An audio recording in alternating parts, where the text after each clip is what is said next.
বাগনানে চানাচুর তৈরির কারখানায় ভয়াবহ আগুন। এই ঘটনায় অর্থাৎ অগ্নিকাণ্ডে দ্রুত ইঞ্জিন লাগে গোটা পরিস্থিতি নিয়ন্ত্রণে আনার জন্য। মশলা তৈরি করার সময় তেলের কড়াই থেকে আগুন ছিটে গিয়ে এই ভয়ঙ্কর অগ্নিকাণ্ডের ঘটনা ঘটে।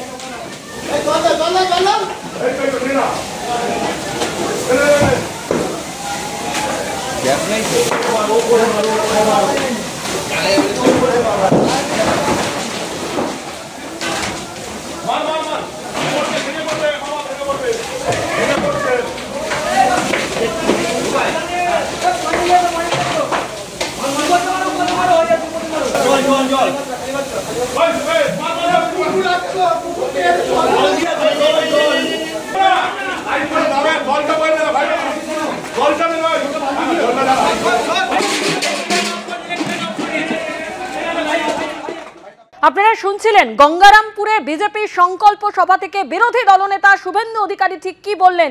তিনি বলেন যে এই সরকারকে উপড়ে ফেলতে হবে, না হলে মানুষ ভালো থাকবে না। পাশাপাশি তিনি আরো বলেন তৃণমূল সরকার থাকলে মানুষ এই রাজ্যে চাকরি পাবে না, তাই এই সরকারের বদল আনার প্রয়োজন রয়েছে। গঙ্গারামপুরে বিজেপির বিজয় সংকল্প সভা এবং সেখানে এমনই বক্তব্য রাখেন বিরোধী দলনেতা শুভেন্দু অধিকারী। তিনি বলেন দক্ষিণ দিনাজপুরের মানুষ জানেন কিভাবে ৬-০ করতে হবে। এই সরকারকে উপড়ে ফেলতে হবে, না হলে পশ্চিমবঙ্গ থাকবে না। আমরা মুসলিম ভোট পাই না, আমি বলিনি চাই না। নরেন্দ্র মোদী আপনাদের সব দিয়েছে, আজ তাদের সামনে রেখে রাজনীতি চলছে।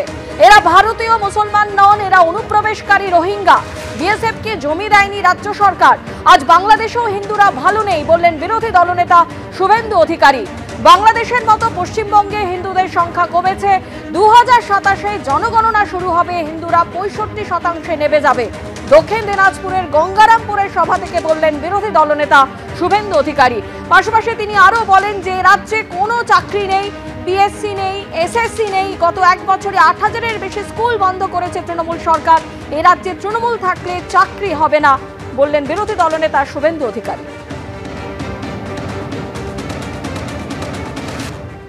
ভারতীয় মুসলিম আপনাদের নিয়ে আমাদের কোনো সমস্যা নেই।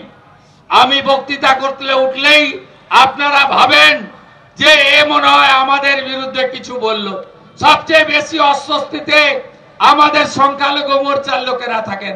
আমি বরাবরই বলি আমি মুসলিম ভোট চাই না, এ কথা কোনোদিন বলি না। আমি যেটা ধ্রুব সত্য বলি যে আমরা মুসলিম ভোট পাই না। নরেন্দ্র মোদী সব দিয়েছেন, রেশন দিয়েছেন, কোভিডের ইঞ্জেকশন দিয়েছেন, ঘর দিয়েছেন, শৌচালয় দিয়েছেন, সব দিয়েছেন, ভারতীয়দের দিয়েছেন। জাত দেখেননি, ধর্ম দেখেননি, ভোট ব্যাংক দেখেননি।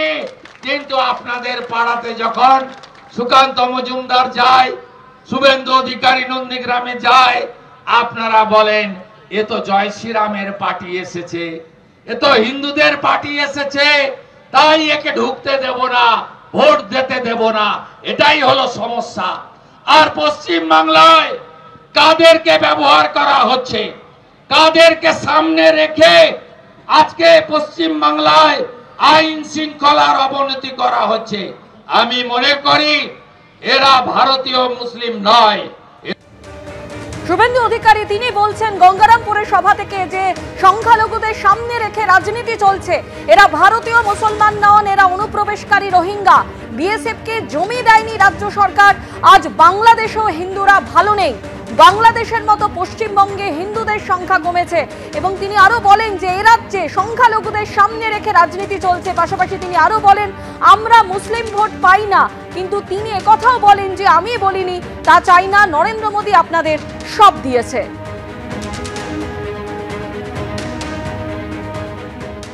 তৃণমূল কংগ্রেসের তরফে দেবাংশু ভট্টাচার্য এই মুহূর্তে টেলিফোনে আমাদের সঙ্গে রয়েছেন।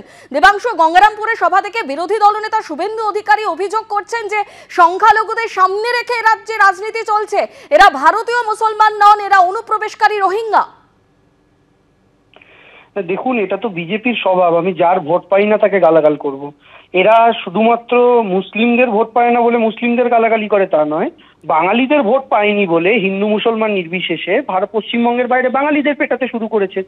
এরা যার ভোট পাবে না, কালকে যদি গুজরাটের হিন্দুরা এদেরকে ভোট দেওয়া না শুরু করে তাহলে এরা গুজরাটের হিন্দুদেরও গালাগাল দেওয়া শুরু করবে।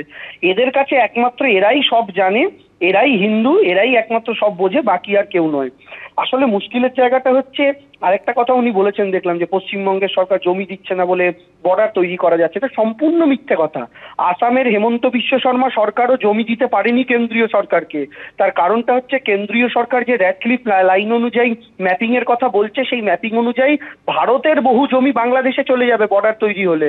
তো রাজ্য সরকার এই সাজেশন দিয়েছে, হয় সেই জমিগুলোকে আমাদের দিকে আনুন অথবা রিলোকেটিং করুন, ম্যাপটা অন্যরকম ভাবে করুন, তারপরে আমরা জমি হ্যান্ড ওভার করবো। এটা আসামও বলেছে, বাংলাও বলেছে, ফলে এটা সম্পূর্ণ মিথ্যাচার। আর তৃতীয় কথা হচ্ছে, জনগণনার কথা বলছে, হিন্দু মুসলমান এই সমস্ত গল্প বলছে। আমার কথা জনগণনা হয়নি কেন? কে না বলেছে? কে বাধা দিয়েছিল?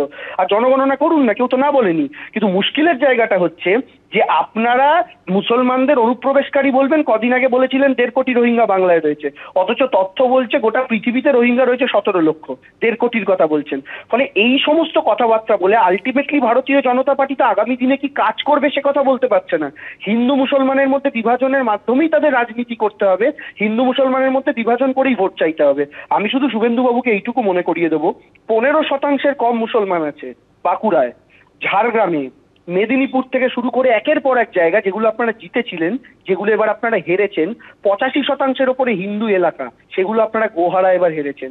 তার সহজ অর্থ হচ্ছে, শুধু মুসলমানরা আপনাদের ভোট দেয় না তা নয়, বাংলার একটা বড় অংশের হিন্দু আপনাদের থেকে যারা ভোট দিয়েছিল এক সময় 1921-এ, তারাও মুখ ফিরিয়ে নেওয়া শুরু করেছে।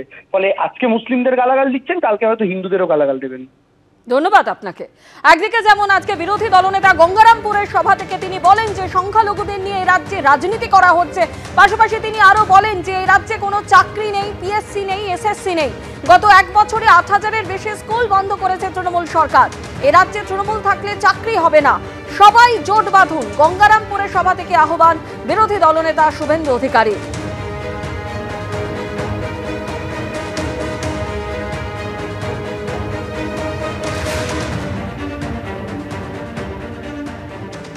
শুভেন্দু অধিকারী একদিকে যখন বলছে যে এই রাজ্যে সংখ্যালঘুদের নিয়ে রাজনীতি করা হচ্ছে, অন্যদিকে আজকের এই গঙ্গারামপুরের সভা থেকেই এই সংখ্যালঘুদের প্রসঙ্গে বিরোধী দলনেতার পাশাপাশি সুকান্ত মজুমদার তিনি কি বলছেন শোনাবো। বাংলাদেশ থেকে যদি কোনো মুসলিম এখানে চলে আসে, তাহলে বলুন তো কিভাবে আমরা তাদেরকে এসআইআর এ রাখবো? রাখা উচিত কি? রাখা উচিত কি? তাদের নাম আমরা রাখবো না, কিন্তু যারা ভারতীয় মুসলমান তারা ভারতবর্ষে ছিলেন, আছেন, আগামী দিনেও থাকবেন। এটা নরেন্দ্র মোদীর গ্যারান্টি, ভারতীয় জনতা পার্টির গ্যারান্টি। আমরা প্রকৃত ধর্মনিরপেক্ষ, ওরা ছদ্ম ধর্মনিরপেক্ষ। ওরা হিন্দু মুসলিমের মধ্যে লড়াই বাঁধাতে চায়, আমরা লড়াই বাঁধাতে চাই না। আমরা নরেন্দ্র মোদীর মন্ত্র, সবার সাথ, সবার বিকাশ, সবার বিশ্বাস, এই এবং সবার প্রয়াসের মন্ত্র নিয়ে এগিয়ে যায়। তাই এসআইআর নিয়ে ভয় পাবেন না। 2002-এ আপনার নাম আছে, আপনার নাম এমনি এবার উঠে যাবে। আপনার নাম নেই, আপনার বাবা মার নাম আছে, আপনার নাম এমনি উঠে যাবে। কিন্তু যাদের 2002-এ নাম নেই, বাবা মারও নাম নেই, তারা 2 ক্যাটাগরিতে পড়তে পারেন। হয় হিন্দু হতে পারেন, নয় মুসলমান হতে পারেন। মুসলমান হলে বাংলাদেশ থেকে এসেছেন, হিন্দু হলেও অনেকে বাংলাদেশ থেকে উদ্বাস্তু আসতে পারে। সেই উদ্বাস্তুদেরকে আমরা সিএ এর ব্যবস্থা করেছি। নরেন্দ্র মোদী তাদেরকে অধিকার দিয়েছে যে তারা এই ভারতবর্ষেই থাকবে, ভারতবর্ষের নাগরিক হবে, ভারতবর্ষে ভোট দেবে। এবারের লড়াই আমাদের আর পারের লড়াই।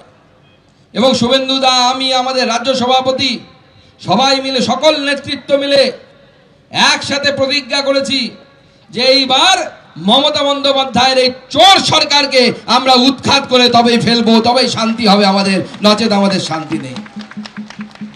এখন তৃণমূল কংগ্রেস এসআইআর নিয়ে ভয় দেখাচ্ছে, আপনাদেরকে ভয় দেখাবে। ভয় পাবেন না।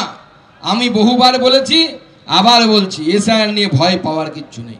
তৃণমূল কংগ্রেস হিন্দু মুসলমানদের মধ্যে ভাগ করার কথা বলবে, বলে মুসলমানদের নাম বাদ দিয়ে দেবে। আমাদের বেশ কিছু সংখ্যালঘু ভাই, সংখ্যালঘু কর্মী এখানে এসছেন, তাদের আপনি আশ্বস্ত করছি, তারা ভারতীয় নাগরিক। যারা ভারতীয় নাগরিক, সে হিন্দু হোক আর মুসলমান হোক, তার নাম ভোটার লিস্ট থেকে বাদ যাবে না। সে গ্যারান্টি ভারতীয় জনতা পার্টি দিচ্ছে।